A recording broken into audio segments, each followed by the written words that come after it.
If LDPlayer feels laggy, massive slow response, stutters, or choppy gameplay, yeah, that can ruin the whole experience.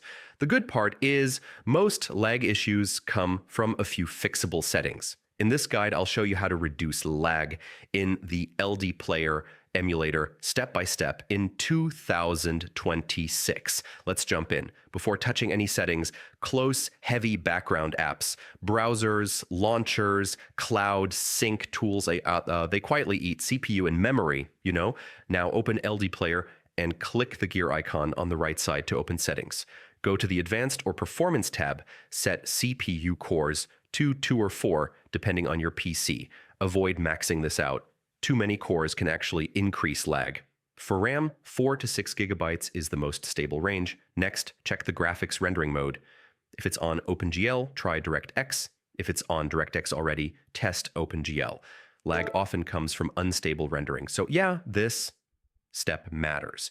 Now set a frame rate limit. Choose 60 frames per second. Unlimited frame rate can cause sudden drops and stutters when your system can't keep up. Set resolution to 720p or 900p. Set DPI around 240.